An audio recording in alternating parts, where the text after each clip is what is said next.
Hey guys, welcome back. We are here shooting in the evening for a change and it's absolutely freezing. I'm suddenly realising how much of a draft is coming from this fireplace, but we're not going to worry about that. We're going to get on with filming. So, good afternoon, good morning, good evening, wherever you're watching this, and thank you for joining me here on the living room floor as always. This week we are going to be going into the worst planning advice that I have heard on the internet, rounding up all those little bits of advice you see all over the place and the bits of advice that I don't think really you need to be paying attention to or you have total permission to totally forget about. If we haven't met before, although I'm sure we have, my name is Beth and I'm a professional wedding planner here in the UK. And this channel is my little wedding world where each week I get to give you hints, tips, stories and secrets into the industry to help make sure that your wedding planning journey is so much easier and just way less stressful.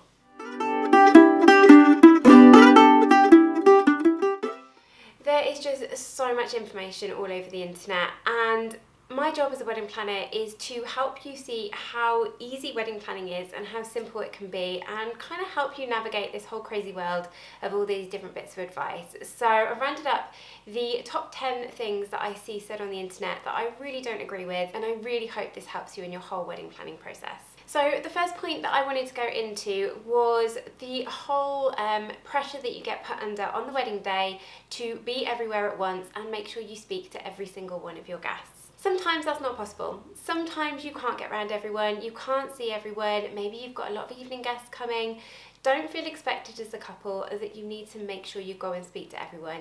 If you can't, don't stress about it, don't feel bad about it, do your best, but make sure you enjoy your day too. Number 2 tip, or bit of advice that I see on the internet is invite more guests than your capacity because some people will drop out. This is kind of playing with fire, and I always see this as being a bit dangerous if people over invite. The way I always suggest to do it is have your absolute must-haves there, the maximum your venue can have, and send those invitations out.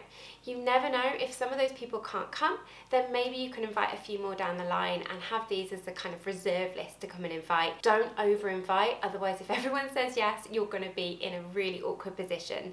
Likelihood is some people are going to cancel, but don't put yourself in the position where you're over capacity and you just don't know what to do and you can't fit everyone in your venue. Number 3, a really popular one, and you'll see this quite a lot all over the place. I did a video on it last week about DIYing your wedding, and I just want to reinforce that DIYing everything does not mean you're going to save money.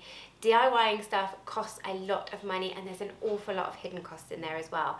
Buying the stuff, buying the equipment, the glue, the sticky tape, the materials, storing it, transporting it, there is an awful lot that goes into it. So if you're not particularly into DIY and you're looking to save money, try and research some professional suppliers that you can hire in as well, and you might find out that you actually do save money overall and also your sanity by hiring in a few extra suppliers. Number 4 bit of advice is that I see people saying that you should try and please a lot of people and make sure there's something for everyone on your wedding day. Yes, to a certain degree, you do want all your guests to enjoy themselves. You don't want them to hate the food, hate the music, have it in a really awkward location that no one can get to. There's some sorts of areas that you want to make it accessible to all your guests. But especially when it comes to things like food, that has to be your choice. You will not please everyone on your wedding day. Not everyone is going to love the food that you go for. Some people may really not like it might not be their thing, but that's okay. You can never please everyone when it comes to food.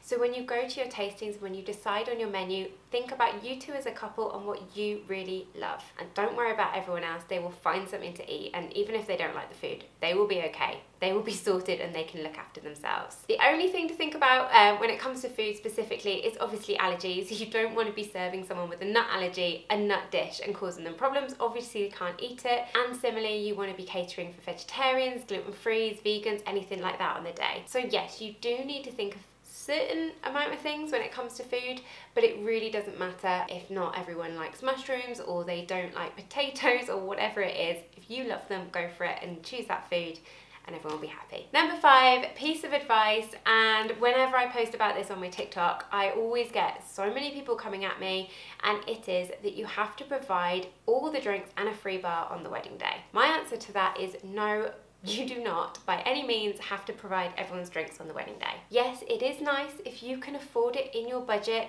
to provide some drinks on the day, whether this is a toast glass or something to drink with the meal, or maybe it's one glass at the reception and then they go and buy themselves from the bar the rest of the day. You do not have to provide everyone everything. Yes, this was a tradition some years ago. It was traditional, maybe when our parents got married, that everyone had a free bar. Alcohol is very expensive. Budgets on weddings are very tight. If you can't do it, don't feel bad. That was my phone going off, but we'll ignore that. Don't feel bad. It's absolutely normal. Most weddings nowadays do not have a free bar, and it's totally acceptable not to have it. Number 6, bit of advice. We are sticking with the food and drink side, and another thing I see on the internet is how to save money and people saying to cut down on the amount of food. The most important things on your wedding day: food and entertainment. Try not to skimp on these areas if you can, as this is what everyone is going to remember from your wedding day and what they're going to have the most kind of contact with. Feeding people and feeding people well on the wedding day is so important. This doesn't necessarily mean that it has to be a 5-course sit-down fancy meal. It means they have to have enough food so they're not going to be hungry throughout the day. So if this means you save money by doing it a buffet style but there's still a lot of food, that is okay. I just see so many people cutting down or thinking that they'll only serve a 2-course meal all day to save a bit of money. Their guests are maybe there from 11 a.m. in the morning till 1 o'clock in the morning, and that's just not enough food for that time, especially with that amount of alcohol that's being served as well. So always think, whatever food you want to go for, make sure it's enough and don't cut down in this area, as this will really affect everyone's overall enjoyment of the day. Number 7, and I saw this posted on quite a few wedding blogs and different bits of advice out there, is to save your time and don't create a seating plan. Do open seating, let people seat anywhere, because at the end of the day, people just go and sit where they want and it doesn't really matter. Don't do this. This is such a bad idea. Yes, table planning takes time and it's so frustrating and it can be one of the hardest parts of wedding planning. But there's a reason why we have table plans at weddings, and it makes things so much easier on the day if you've got it. Obviously on one side it means that all of your guests have got an allocated seat. You know how many people are going to be around each table. You know how many tables you need, how many seats you need. You can tell the caterers where your special diets are. If you've got a choice menu, you know where any allergies are, where the options are sat. It makes it so much easier. Yes, people may move, they may move around on their table, that sort of thing, but if you haven't created a table plan, people are going to sit anywhere. There could be 5 people sat at one table, then another group of 7 come in, they can't sit at that same table because there's not enough seats, then we need to get an extra table, more seats, more space. I think you get me, it gets a bit chaotic. So it's a really good idea to plan your time out, sit down, make a table plan, take the time to do it, and it will be so much easier on the wedding day. Number 8 on the list, I want to talk about wedding traditions. And a lot of people see wedding traditions as things you have to do on your wedding day because they've always been done. Things like the speeches, the cake cutting, the first dance, not seeing each other before the wedding ceremony, not meeting or anything the night before. And these are all things that are traditional and things we've grown up expecting in wedding days. But weddings have evolved so much in the last few years. You do not need to follow these traditions if you don't want to. By all means, don't see each other before you get to the altar if that's what you feel you want to do. But if you do want to kind of relieve some of that pressure and have a first look together with your photographer before the ceremony, go for it. It doesn't mean that that moment is any less special when you actually say your vows just because you've seen each other. If you are super nervous about dancing and you as a couple are just really not the type to get up and be centre of attention for those few minutes, think about having loads of people on the dance floor with you. Do a bridal party first dance and have everyone there alongside you if that's not your thing.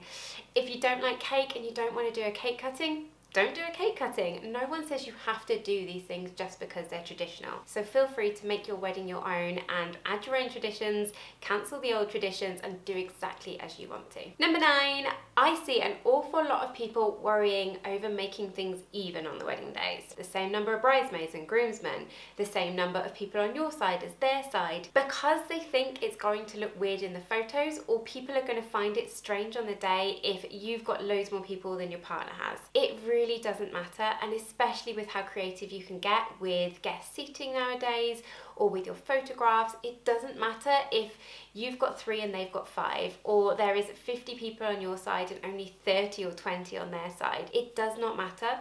Don't stress yourself about it. Write down who you've got, have those loved ones there with you that you really do want there, and leave it as that. Move on and enjoy being there with everyone on the wedding day. Number 10 on the list, last point on this, and it is advice I see a lot with saving on the budget, but it doesn't necessarily work in your favour, and that is always searching for a deal or bargaining with your suppliers. It's not always the best thing to do. Find a supplier that you love and see what they charge for the service that you want. If that doesn't fit in your budget, discuss with them ways that they can come down in price to fit closer to your budget. But this will not mean them cutting their prices. It will mean that you look at ways in which you can reduce the service. So if you only want to spend £1,200 on your photographer and they're £1,500, but they include certain services that you don't want, have a discussion with them. Can they forego those services to bring the price down?